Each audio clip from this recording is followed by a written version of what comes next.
Welcome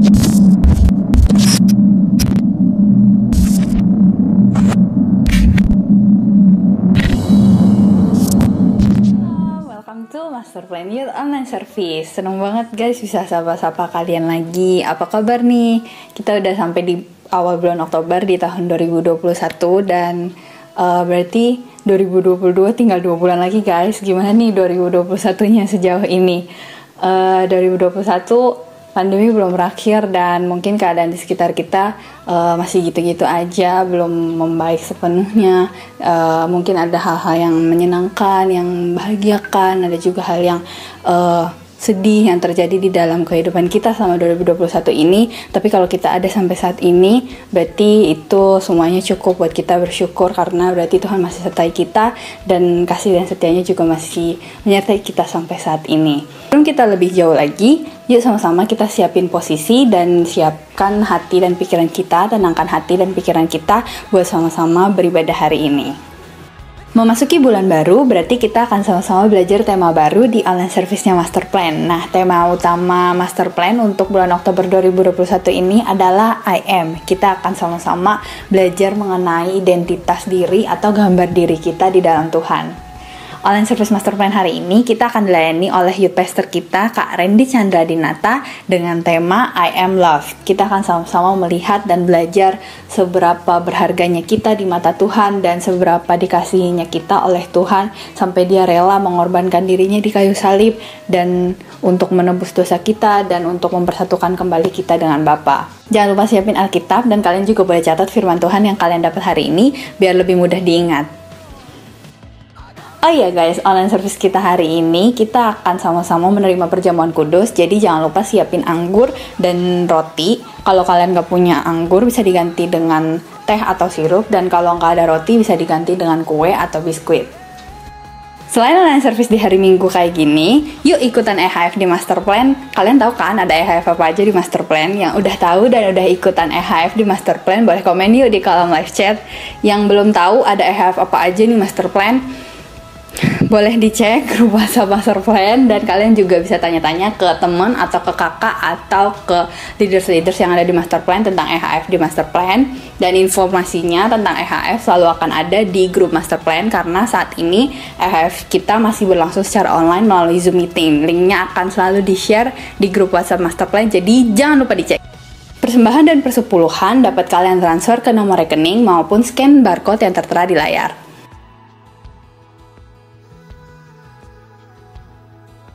Pastikan kalian ikut online service minggu depan karena kita akan dilayani oleh Kak Ferry Velani dengan tema I am chosen. Oke, sekian pengumumannya. Seperti Tuhan yang bergembira, bersuka cita, dan bernyanyi karena kita. Let's sing His love together. Selamat beribadah, happy Sunday, God bless you. Stay safe. Halo Master Plan, happy Sunday. Senang banget hari ini kita bisa ibadah bareng-bareng lagi. Yes. Jadi langsung aja, kalian semua udah siap memuji Tuhan? Siap dong pastinya. Let's go. Berdiri boleh, duduk juga boleh, penting hati deh ya. Soalnya kita nggak kelihatan.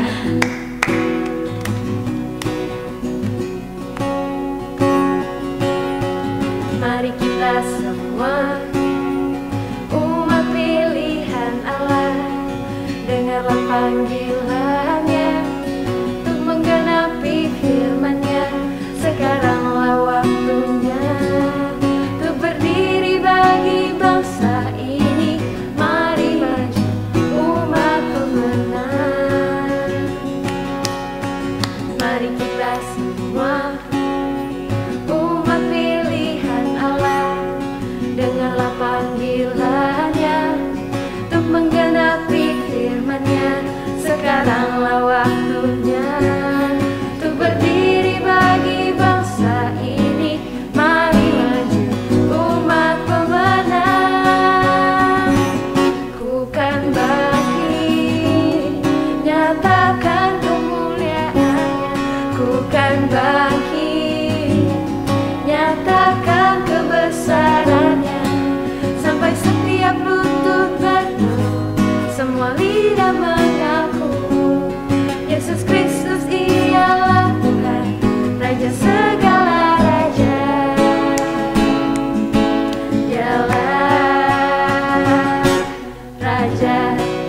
kasih.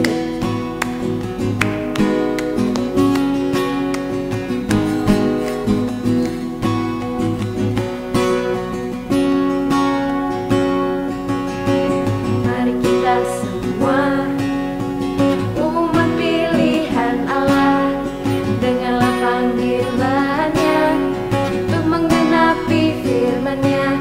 Sekaranglah waktunya untuk berdiri bagi bangsa ini.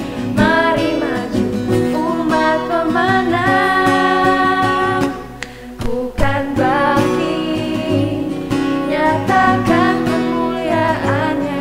Bukan bangkit, nyatakan kebesarannya, sampai setiap lutut berteduh, semua lidah mengaku Yesus Kristus ialah Tuhan, Raja segala raja. Dialah, bukan bangkit, nyatakan kemuliaannya.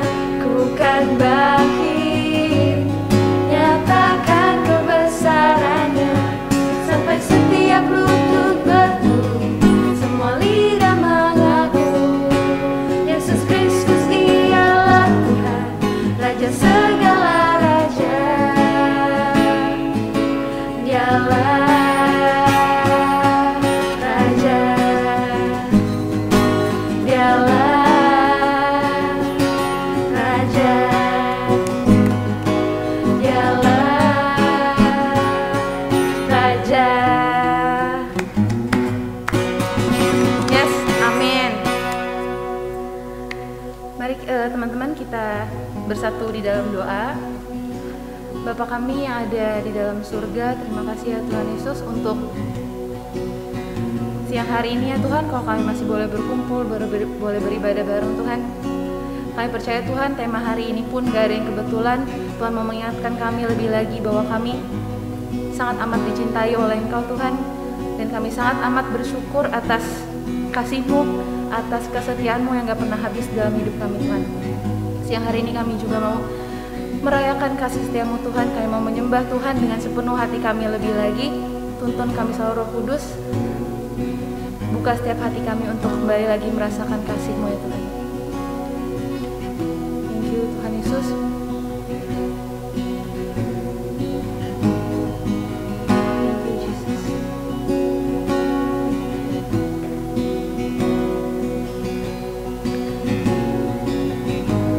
For I spoke a word, you were singing over me. You have been so, so good to me. Before I took a breath, you breathed your life in me. You have been so, so kind to me. Oh, the overwhelming, never-ending, reckless love of God. Oh, it chases me down, fights till I found, leaves the 99. Oh, I couldn't earn it, and I don't deserve it. Still, you give yourself away. Oh, the overwhelming, never-ending, reckless love of God.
Mountain you won't climb up, coming after me. There's no wall you won't kick down, lie you won't tear down, coming after me. There's no shadow you won't light up, mountain you won't climb up, coming after me. There's no wall you won't kick down, lie you won't tear down, coming after me. There's no shadow you won't light up, mountain you won't climb up, coming after me. There's no wall you won't kick down, lie you won't tear down, coming after me. There's no shadow you won't light up, mountain you won't climb up, coming after me. There's no wall you won't kick down,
much more will He clothe you? How much more will He clothe you? If He watches over every sparrow, how much more does He love you? How much more does He love you? If He watches over every sparrow, how much more will He love you? How much more does He love you? If He dresses the lilies with beauty and splendor, how much more will He clothe you? How much more will He clothe you? If He watches over every sparrow, how much more does He love you? How much more does He love you?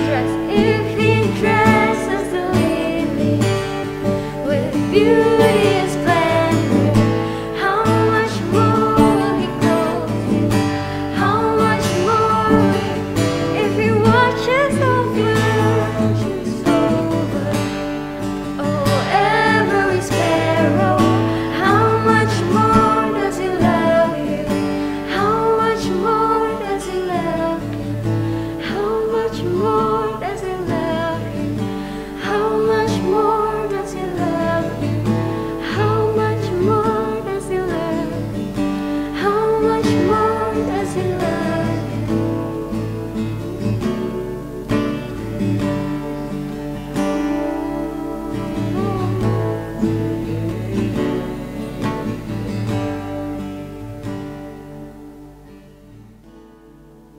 Shalom fams, puji Tuhan. Tuhan memberkati kita di bulan yang baru ini. Saya percaya ada banyak berkat Tuhan sepanjang tahun ini, bulan-bulan yang kita lalui. Kita percaya Tuhan hadir dan memberkati kita semua. Bagaimana kuliah kita? Mungkin ada yang masih online, kita belum onsite ya. Mungkin saudara-saudara yang bekerja pun juga masih dengan penuh keterbatasan. Tetapi kita harus tetap semangat, kita harus tetap percaya bahwa Tuhan pasti memulihkan keadaan kita. Amin. Saudara, mari kita persiapkan hati kita untuk menerima perjamuan kudus. Mari kita berdoa. Bapa Surgawi, kami bersyukur karena Engkau Tuhan yang telah memelihara hidup kami, Tuhan yang memberkati kami. Persiapkan hati kami Tuhan untuk menerima perjamuan kudus. Tuhan, sucikan, kuduskan roti dan anggur perjamuan kudus yang telah dipersiapkan oleh anak-anak-Mu ini Tuhan. Kami siap menerima perjamuan kudus dalam nama Tuhan Yesus Kristus kami berdoa dan percaya. Haleluya. Amin. Puji Tuhan. Mari saudara, kita angkat roti di tangan kanan kita dan dengarkanlah firman Tuhan. Sebab apa yang telah kuteruskan kepadamu telah aku terima dari Tuhan, yaitu bahwa Tuhan Yesus pada malam waktu Ia diserahkan, Ia mengambil roti dan sudah itu Ia mengucap syukur atasnya, Ia mecah-mecahkannya dan berkata, inilah tubuhku yang diserahkan bagi kamu. Perbuatlah ini menjadi peringatan akan aku. Orang-orang muda, apakah sungguh saudara percaya bahwa tubuh Kristus yang terpecah-pecah di atas kayu salib, kita mendapatkan pengampunan dosa dan kita memiliki hidup yang kekal? Saudara yang percaya katakan amin. Amin. Puji Tuhan. Mari kita makan bersama dengan iman dalam nama Tuhan Yesus Kristus.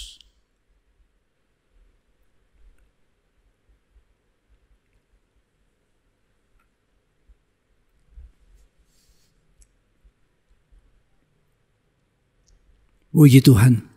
Mari orang muda, angkat cawan di tangan kanan kita dan dengarkanlah firman Tuhan. Demikian juga yang mengambil cawan sudah makan, lalu berkata, cawan ini adalah perjanjian baru yang dimeteraikan oleh darahku. Perbuatlah ini setiap kali kamu minumnya menjadi peringatan akan aku. Saudara orang-orang muda, percayakah oleh darah Kristus yang tercurah di atas kayu salib, hati kita telah disucikan oleh darah yang kudus sehingga kita menjadi ahli waris dari kerajaan sorga. Saudara yang percaya katakan amin. Puji Tuhan. Mari kita minum bersama dalam nama Tuhan Yesus Kristus.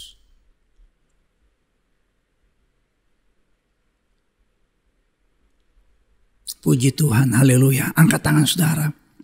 Mengucap syukur. Mengucap syukur. Terima kasih Tuhan. Terima kasih Bapa. Katakan terima kasih. Thank you Lord. Thank you Jesus. Thank you Lord. Terima kasih Bapa untuk tubuh dan darah Kristus yang telah menyucikan kami, yang telah menebus kami. Kami percaya Oleh tubuh dan darah Kristus kami ditebus, kami diselamatkan, kami dibenarkan, kami disucikan. Bahkan kami memiliki hidup yang kekal. Biarlah setiap kami Tuhan, orang-orang muda ini mempersembahkan hidup kami kepada Tuhan sebagai persembahan yang hidup, kudus, berkenan kepada Tuhan. Dan itu menjadi ibadah kami sejati. Biarlah kami memandangnya bahwa kami telah mati terhadap dosa. Hidup yang kami miliki bukannya kami lagi, tapi Kristus yang hidup dalam diri kami. Kami menyerahkan hidup kami menjadi senjata-senjata kebenaran, supaya melalui hidup kami nama Tuhan yang dipermuliakan. Kami diberkati untuk menjadi berkat. Dalam nama Tuhan Yesus Kristus kami berdoa dan percaya. Yang percaya katakan bersama dengan saya, amin. Tuhan memberkati. Shalom anak-anak Master Plan, apa kabar? Senang sekali pada kesempatan kali ini Kak Randy boleh kembali menyapa teman-teman semua dan diberikan kesempatan untuk menyampaikan kebenaran firman Tuhan. Sebuah anugerah, sukacita yang luar biasa di hati Kak Randy, dan aku berharap walaupun kita masih berjumpa secara online, itu sama sekali tidak memadamkan rasa sukacita, rasa rindu untuk berfellowship, untuk beribadah kepada Tuhan. Dan justru semakin hari kita harus semakin teman-teman mengobarkan ya rasa cinta kita kepada Tuhan, pribadi lepas pribadi. Kak Randy nggak bisa ada di rumah teman-teman, Kak Randy nggak bisa selalu follow up kabar teman-teman, tapi biarlah teman-teman sendiri yang punya kerinduan, yang punya tanggung jawab untuk terus membangun relasi dengan Tuhan kita, teman-teman. Ya, dan pada kesempatan kali ini di bulan Oktober tentunya kita masuk kepada sebuah tema yang baru. Kita tahu sendiri di setiap bulan kita akan membahas tema-tema yang baru ya di Master Plan, dan khusus di bulan Oktober ini kita akan membahas satu tema yang berjudul I am, teman-teman, ya, atau aku. Nah, aku ini menjadi sebuah pertanyaan penting ya untuk kita bisa mengenal siapa diri kita, lalu bagaimana Tuhan itu memandang kita, dan dari pengenalan kita akan diri kita sendirilah itu akan menentukan bagaimana kita bersikap, bagaimana kita bertindak di dalam kehidupan kita. Dan di minggu yang pertama ini kita akan membahas secara khusus mengenai I am loved atau aku dikasihi. Nah, teman-teman, tema I am loved ini ditaruh di minggu yang pertama. Ya, sebelum kita bicara tentang I am yang lain, kita mulai dengan I am loved. Kenapa ini menjadi tema yang diawali, yang menjadi awal dari segala tema-tema yang lain? Karena aku percaya teman-teman bahwa kekristenan itu dimulai dari sebuah perasaan, bahkan bukan cuma perasaan tapi kesadaran bahwa Tuhan itu mengasihi kita. Ya. Kekristenan dimulai dengan sebuah kesadaran bahwa Allah yang lebih dahulu mengasihi kita. Sehingga ketika kita bicara tentang pelayanan, kita bicara tentang ketaatan, kita bicara tentang pengabdian di masa muda kita kepada Tuhan, itu bukan disebabkan oleh karena motivasi apapun selain karena Allah. Karena Tuhanlah yang lebih dahulu mengasihi aku.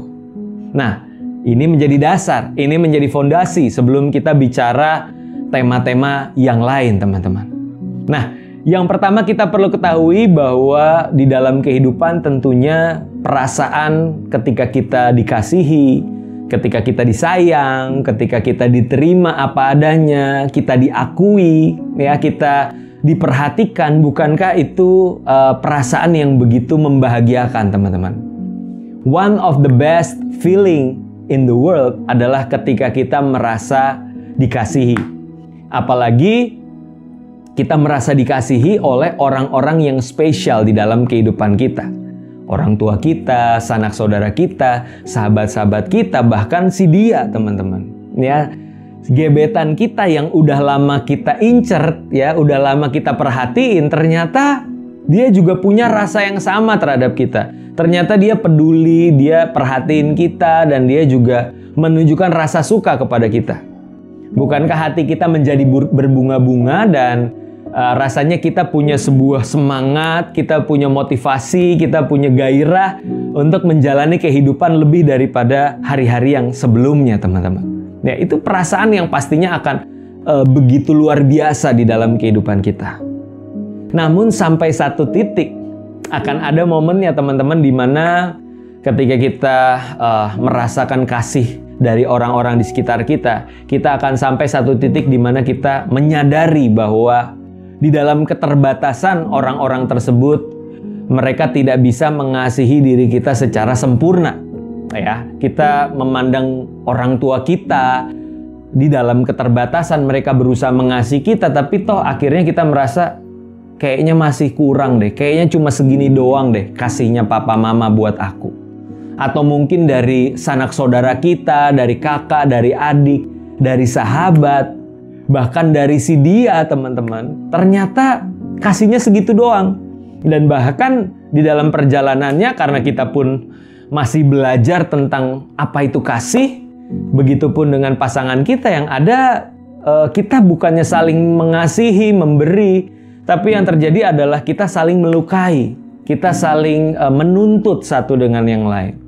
Dan tentunya perasaan-perasaan tersebut membuat kita menjadi kecewa. Kita merasa marah dengan keadaan oleh karena kasih yang harusnya kita terima itu tidak sesuai dengan harapan kita. Nah, teman-teman, ketika kita sedang tanda kutip memiliki rasa haus akan kasih sayang tersebut, akibatnya kalau kita tidak hati-hati, teman-teman, ya minimal kita akan karena haus akan kasih sayang tadi ya, kita akan mencari cinta dari sumber-sumber yang lain yang ada di dunia ini, teman-teman. Mulai dari pasangan yang salah, pasangan yang berusaha untuk memanfaatkan kita. Kita nggak peduli ya tentang orang itu punya maksud apa sama kita. Yang penting aku merasa dikasihi, aku merasa diterima apa adanya. Teman-teman, seringkali ya, banyak kali Karen ditemukan bahwa masa depan seseorang itu menjadi hancur, menjadi berantakan oleh karena orang tersebut salah memilih pasangan hidup. Nah, teman-teman, ini menjadi sebuah catatan penting ya buat anak-anak Master Plan Youth. Dengan siapa kamu menjalin sebuah hubungan di dalam rasa tadi, haus akan kasih sayang tadi, itu akan menentukan, teman-teman, kemana langkahmu ke depan. Apakah menjadi masa depan yang indah atau justru masa depan yang suram, teman-teman, oleh karena dengan siapa kita bergaul dan menjalin hubungan, teman-teman. Ya, belum lagi kalau kita mencari kepuasan itu dari berbagai macam hal yang salah di dunia ini. Oleh karena kita merasa kurang kasih sayang, akhirnya kita memilih untuk mencari kesenangan mulai dari free sex, dari narkoba, dari minum-minuman keras, dan dari berbagai macam pergaulan-pergaulan yang menyesatkan, teman-teman, yang membuat kita menjauh daripada Tuhan. Nah, oleh karena itu, rasa haus akan kasih sayang ini harus dikendalikan dan bahkan dipuaskan oleh karena mendapatkannya dari sumber yang tepat, teman-teman. Nah, berikutnya kalau kita mengalami tadi rasa haus akan kasih sayang, yang terjadi adalah kita tidak bisa untuk membagikan kasih itu kepada orang-orang di sekitar kita. Ya, karena kita aja kekurangan, kita aja nggak punya, bagaimana kita bisa membagikan itu kepada orang lain, teman-teman. Jangankan mengasihi orang lain, mengasihi diri sendiri saja kita nggak bisa, teman-teman. Ya, karena prinsipnya itu we cannot give what we don't have. Kita nggak bisa memberikan apa yang kita nggak punya. Ibarat kasih itu adalah bank account ya. Kalau ada bank of love di dalam hidup kita, pertanyaannya adalah seberapa besar nominal kasih yang kita miliki di dalam kehidupan. Kalau kita nggak punya amount, kita nggak punya nominal, nggak punya sejumlah kasih di dalam kehidupan kita, maka kita pun nggak bisa mentransferkan kasih itu kepada orang di sekitar kita. Kalau kita punya sedikit, maka kita juga akan membagikannya sedikit. Tapi kalau kita punya banyak akan kasih tersebut, maka yang kita salurkan pun banyak kepada orang-orang di sekitar kita. Nah, yang jadi pertanyaan yang perlu kita renungkan adalah seberapa besar sih nominal bank of love yang kita miliki hari-hari ini, teman-teman? Apakah kita memiliki sumber yang cukup atau justru malah kita kekurangan akan kasih? Akibatnya kita tidak bisa menyalurkan kasih itu kepada orang-orang yang ada di sekitar kita, teman-teman. Nah, ini yang menjadi pertanyaan ya, seberapa banyak bank of love yang kita miliki. Dan pertanyaan berikutnya adalah, dari mana kalau aku mau menambah jumlah amount yang aku miliki? Bagaimana kasih itu boleh terisi di dalam kehidupanku sehingga menjadi banyak, menjadi berlimpah, dan akhirnya aku bisa menjadi berkat buat banyak orang. Nah, teman-teman, yang aku sukai bahwa Injil atau Gospel itu disebut sebagai good news, teman-teman. Sebagai kabar baik. Kenapa kabar baik? Karena dari Injil kita menyadari bahwa yang pertama, Allah itu mengasihi kita. Allah mengasihi kita. Nah, mungkin teman-teman bertanya, apa yang spesial dari Allah mengasihi kita? Bukankah manusia juga mengasihi kita dan pada akhirnya kita kecewa? Lalu mengapa kasih Allah itu menjadi sesuatu yang spesial? Nah, teman-teman, kita perhatikan di Alkitab ya, mulai dari 1 Yohanes pasal 4 ayat 8, di situ firman Tuhan berkata, "Barang siapa tidak mengasihi, ia tidak mengenal Allah, sebab Allah adalah kasih." Perhatiin baik-baik, teman-teman. Alkitab tidak mencatat bahwa Allah itu sekedar Maha Pengasih, lagi Maha Penyayang. Namun Alkitab mencatat bahwa Allah adalah kasih. God is love. Artinya itu bukan cuma sifat dan karakternya, tapi pribadinya itu adalah kasih. Sehingga yang menarik kalau kita bicara tentang kasih Allah, itu adalah kasih yang kekal, teman-teman. Kasih yang tidak berubah. Makanya ada satu quotes yang pernah bilang gini, kalau Allah berhenti mengasihi manusia selama 5 menit, maka selama 5 menit itu pula Allah berhenti menjadi Allah. Ya, Tuhan berhenti menjadi Tuhan ketika Dia berhenti untuk mengasihi, karena God is love. Tidak ada momen di dalam hidup ini di mana Tuhan itu berhenti mengasihi kita. Karena pribadi Allah itu adalah kasih, teman-teman. Nah, mungkin ada yang bertanya, oke, kalau Tuhan itu kasih, lalu buat apa ada neraka? Bukankah neraka itu adalah tempat di mana Tuhan itu menghukum semua manusia yang melawan Dia dan akhirnya Tuhan membenci mereka? Karena ini mau katakan, teman-teman, bahwa di dalam realitas surga dan neraka sekalipun, apakah kasih Allah itu berhenti buat setiap manusia? Karena ini bisa katakan tidak. Tuhan tetap mengasihi bahkan manusia-manusia yang ada di neraka pada akhir. Kenapa? Karena neraka itu bukan pilihan Tuhan untuk manusia, tapi balik lagi itu adalah pilihan manusia itu sendiri. Ketika Dia memilih untuk sampai pada akhirnya mereka melawan Tuhan, mereka membenci Tuhan. Tuhan yang begitu mengasihi mereka, Tuhan yang begitu sabar terhadap mereka. Namun manusia itu yang memilih untuk membenci Allah.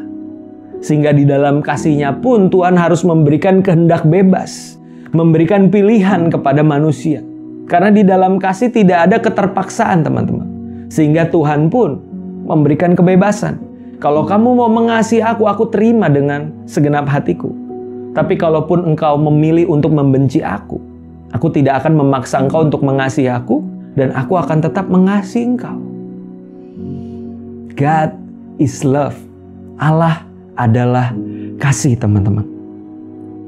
Dan Alkitab juga mengatakan bahwa Tuhan yang mengasihi kita, ya, itu juga bicara tentang kasih yang tidak berkesudahan. Kalau teman-teman perhatikan di 1 Korintus 13 ayat 8, di situ dikatakan kasih tidak berkesudahan. Bahasa Inggrisnya keren. Love never fails. Kasih tidak pernah gagal. Nah, yang menarik adalah kata gagal di sini berasal dari bahasa Yunaninya itu pipto, teman-teman. Pipto itu artinya tidak pernah jatuh. Artinya apa, teman-teman? Ketika manusia di dalam kejatuhannya, di dalam kegagalannya, Tuhan itu tidak pernah berhenti untuk bangkit kembali mengasihi manusia. Yes, mungkin manusia mengecewakan. Yes, manusia gagal. Namun Tuhan di dalam pipnonya tadi, kasih yang tidak pernah gagal itu, kembali bangkit untuk mengasihi manusia. Berkali-kali, teman-teman. Dan itulah kasih yang tidak pernah gagal. Kasih yang tidak pernah terjatuh untuk menyerah. namun kasih yang bangkit kembali untuk kembali mengasihi manusia dan menerima manusia kembali, teman-teman. Wow, that's love of God, kasihnya Tuhan. Dan itu yang kita rasakan di dalam setiap kehidupan kita. Bapa tidak pernah menyerah untuk mengasihi anak-anaknya, teman-teman. Sekali anak, tetaplah anak. Ya, jadi kalau teman-teman hari ini menyadari bahwa I am the son of God, I am the daughter of God, artinya apa, teman-teman? Bapa tidak pernah menyerah untuk mengasihi kamu. Ada sebuah kisah yang menarik ketika ada seorang bapak yang ternyata anak yang dia kasihi itu tersandung ke dalam kasus narkoba. Dan ketika anak ini jatuh ke dalam dunia narkoba, berkali-kali bapaknya itu membayar sejumlah uang tebusan untuk membebaskan anaknya kembali dan merehabilitasinya dengan usahanya dia gitu ya. Berkali-kali, teman-teman. Dari yang tadinya bapak ini punya uang banyak, namun karena anaknya selalu ditebus, keluar, bikin dosa lagi, bikin salah lagi, narkoba lagi, dia kembali lagi. Lalu orang tuanya harus menebus, papanya harus kembali mengeluarkan uang untuk menebus anak tersebut. Sampai akhirnya lama-kelamaan bapak ini kehabisan uang dan menjadi miskin.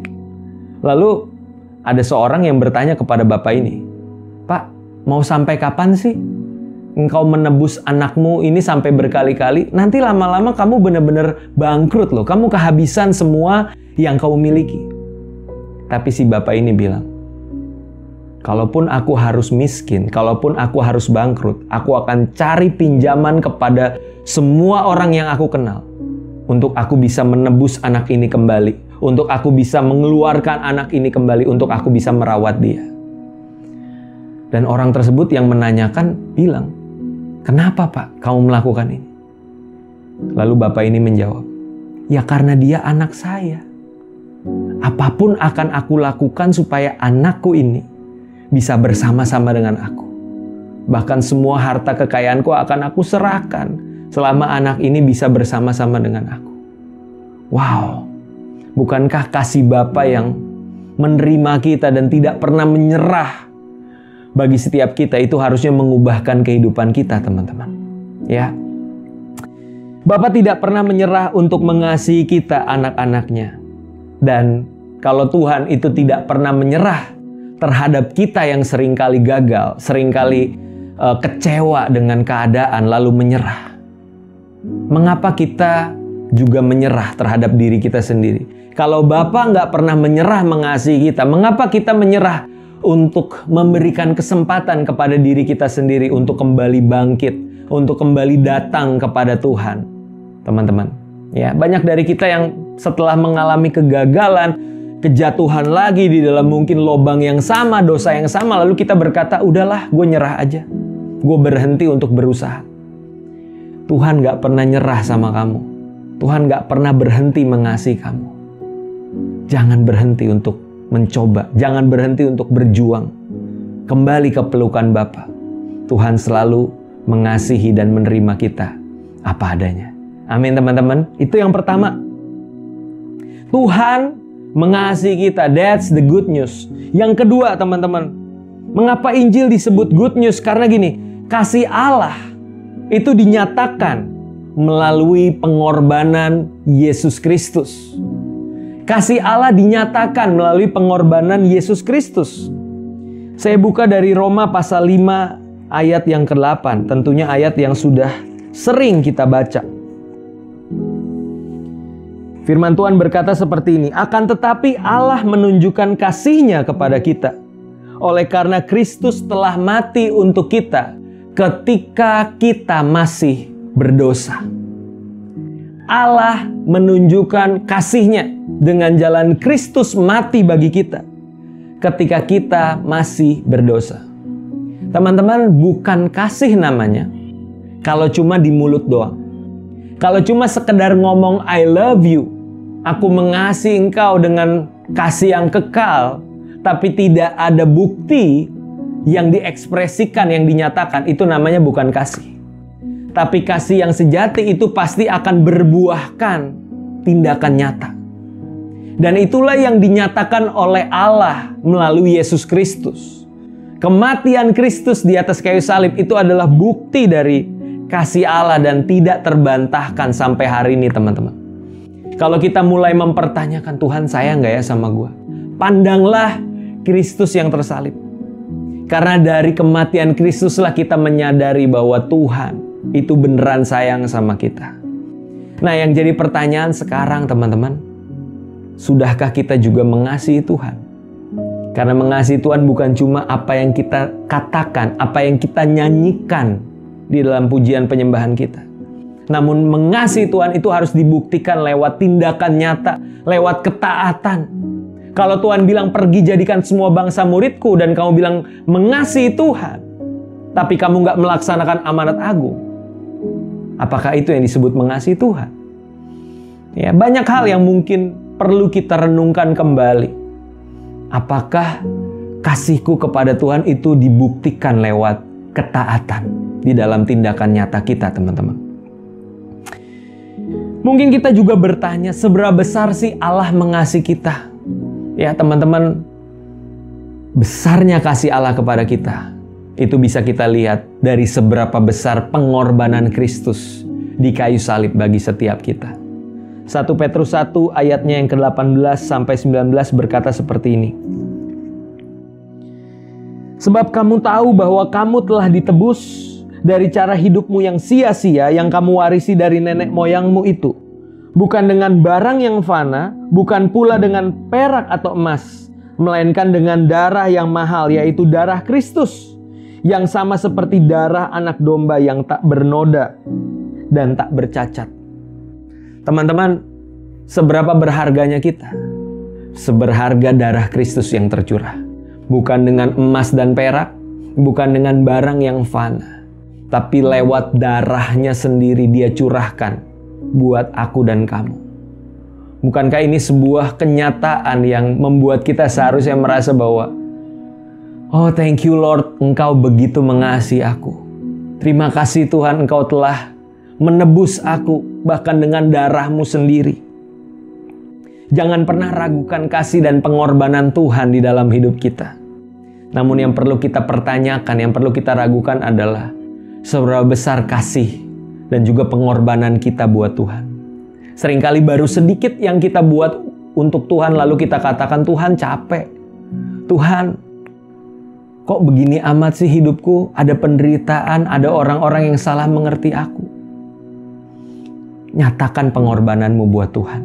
Lakukan yang terbaik, walaupun mungkin situasi dan keadaan tidak mensupport kita, tidak menghargai kita. Lakukan itu untuk Tuhan. Jadikan itu sebuah pengorbanan. Hatimu engkau korbankan untuk Tuhan, dan aku percaya itu berharga di mata Tuhan. Itu mahal di mata Tuhan. Amin, teman-teman. Ya, dapatkan kasih itu, pengorbanan itu dari Kristus yang telah terlebih dahulu mencurahkannya bagi setiap kita. Itu yang kedua, teman-teman. Kasih Allah dinyatakan melalui pengorbanan Yesus di kayu salib. Dan yang ketiga, yang terakhir, dan buat aku ini sesuatu yang sangat penting. Good news atau kabar baik itu bicara tentang kasih Allah yang bukan cuma dibuktikan lewat penerimaan, bukan cuma dibuktikan lewat apa yang Dia telah kerjakan untuk kita di kayu salib. Tapi yang ketiga bicara tentang teguran dan juga hajaran adalah bukti kasih sayang Tuhan. Teguran dan hajaran itu adalah bukti dari kasih sayang Tuhan. Kita lihat di Ibrani pasal yang ke-12. Ibrani pasal yang ke-12 ayat 5 dan 6. Di situ dikatakan seperti ini. Hai anakku, janganlah anggap enteng didikan Tuhan dan janganlah putus asa apabila engkau diperingatkannya. Karena Tuhan menghajar orang yang dikasihinya dan Ia menyesah orang yang diakuinya sebagai anak. Teman-teman, penerimaan itu berbeda dengan pembiaran. Jangan kita pikir ketika kita diterima apa adanya, artinya Tuhan tidak akan mengoreksi, tidak akan menegur, atau bahkan menghajar kehidupan kita ketika kita sudah mulai melenceng dari panggilannya, dari jalurnya Tuhan, teman-teman. Justru di sini kita bisa merasakan bahwa Bapa itu mengasihi kita justru lewat proses yang Tuhan hadirkan di dalam hidup kita lewat teguran, hajaran, nasihat yang membawa kita untuk menjadi semakin serupa dengan Kristus. Di balik teguran, di balik nasihat, di balik hajaran, di situ ada kasih Bapa yang dinyatakan, teman-teman. Sama seperti Kak Randy punya anak Dominic. Ketika Dominic melakukan sesuatu yang salah di mata Kak Randy, apakah aku akan mendiamkan dia dengan berkata, ya udah aku menerima dia apa adanya, biarin deh rusak-rusak sekalian, yang penting kan menerima. No, teman-teman. Kalau aku seorang bapak yang baik, aku seorang bapak yang mengasihi Domi, maka ketika dia mulai melakukan kesalahan, aku akan menegur dia, aku akan marahin dia, atau bahkan aku akan spank dia dan bilang bahwa itu sesuatu yang salah. Itu bapak, teman-teman. Karena dia anakku. Kalau ada anak tetangga yang berbuat kesalahan, aku nggak akan capek-capek untuk menegur bahkan menghajar dia. Siapa gua? Bapaknya bukan. Tapi karena Domi itu anakku, maka aku akan menegur atau bahkan menghajar. Tapi teguran dan hajaran itu lahir bukan dari kemarahan, bukan dari kebencian, tapi dari hati yang mengasihi anak. Hati yang mau anak itu menjadi pribadi yang lebih baik daripada sebelumnya. Dan itulah hati Bapa buat teman-teman semua. So, ketika hari ini kita mengalami proses yang Tuhan hadirkan, biasanya lewat masalah dan penderitaan hidup, janganlah kita apa yang dikatakan oleh ayat 5 tadi. Janganlah anggap enteng. Dan janganlah putus asa ketika kita dihajar, ketika kita ditegur oleh Tuhan. Jangan anggap enteng ketika Tuhan izinkan masalah terjadi lalu kita kan, ini cuma kebetulan. Ini mah nggak ada maksud apa-apa untuk pertobatanku. Ini kebetulan doang lah. Itu namanya anggap enteng, teman-teman. Tapi kalau putus asa itu ngomongnya gini, aduh, aku dihukum sama Tuhan. Kayak Tuhan marah nih sama aku. No, teman-teman. Tuhan sayang sama kita. Maka jangan anggap enteng, jangan sia-siakan kasih dan kepeduliannya di dalam hidup kita. Tapi justru jadikan itu sebuah momen bagi setiap kita untuk berbalik, untuk kita bertobat, teman-teman. Kembali kepada Tuhan. Dan aku percaya ketika kita menyadari bahwa I am loved, ketika aku dikasihi, disitulah titik kita mau berubah, teman-teman. Disitulah titik kita mau membalas kasih Tuhan dengan segenap kehidupan kita. Ya, aku percaya minggu pertama ini dimulai dengan kasih Tuhan. Disitulah fondasi yang akan membuat kita mampu untuk menerima berbagai identitas yang baru di dalam Tuhan. Tapi bukan sebagai bentuk ketakutan akan hukuman, tapi adalah sebuah bentuk respon sukacita karena Tuhan lebih dahulu mengasihi kita. Amin buat firman Tuhan. Mari kita satu dalam doa. Bapa dalam surga, kami sungguh mengucap syukur buat kesempatan kali ini Tuhan. Kami percaya kasih-Mu yang tidak pernah berubah dalam hidup kami selalu baru setiap hari. Kasih yang tidak pernah menyerah, kasih yang tidak bersyarat, karena Engkau adalah kasih itu sendiri ya Tuhan. Biarlah kasih yang telah kami terima dan kami rasakan lewat pengorbanan Kristus ini menjadi sebuah motivasi bagi kami untuk mengabdikan masa muda kami, menyenangkan hati Tuhan lewat segenap kehidupan kami. Berkati anak-anak youth, master plan, teens dimanapun mereka berada ya Tuhan, biar lewat kehidupan mereka nama-Mu dipermuliakan Tuhan. Berkati juga keluarga mereka, orang tua mereka ya Tuhan, diberkati sepenuhnya oleh Tuhan. Berkati gereja kami, berkati Bapak, Ibu Gembala, beserta Gabriel dan seluruh tim penggembalaan yang ada ya Tuhan. Biar berkat-berkat-Mu dicurahkan untuk gereja kami, sehingga gereja kami boleh menjadi berkat dimanapun jemaat-Mu berada ya Tuhan. Terima kasih Tuhan, kami rindu menerima berkat-berkat yang daripada Tuhan. Mari teman-teman arahkan hatimu kepada Tuhan. Tuhan Yesus memberkati engkau, Tuhan Yesus memberkati orang tuamu, Tuhan Yesus memberkati sanak saudaramu, Tuhan Yesus memberkati studimu, Tuhan Yesus memberkati pekerjaanmu, Tuhan Yesus memberkati engkau dengan pasangan hidup yang daripada Tuhan. Tuhan Yesus memberkati masa depanmu dengan masa depan yang gilang gemilang dan penuh dengan harapan. Biar apapun yang tanganmu kerjakan dibuatnya berhasil. Engkau diberkati untuk menjadi berkat buat banyak orang. Oleh karena itu terimalah segala berkat yang daripada Tuhan, kasih karunia dari Bapa kita di sorga, cinta kasih dari Tuhan kita Yesus Kristus, pimpinan, pengurapan, penghiburan Roh Kudus boleh menjadi bagian hidup kita. Mulai saat ini sampai Maranatha, Yesus datang kedua kali. Semua yang diberkati Tuhan, sama-sama kita katakan, amin. Happy Sunday guys, God bless you all. That's burning in my spirit. I'm gonna dance with all my might. I don't care who sees it. I'm gonna let it wild. Be just like a child and say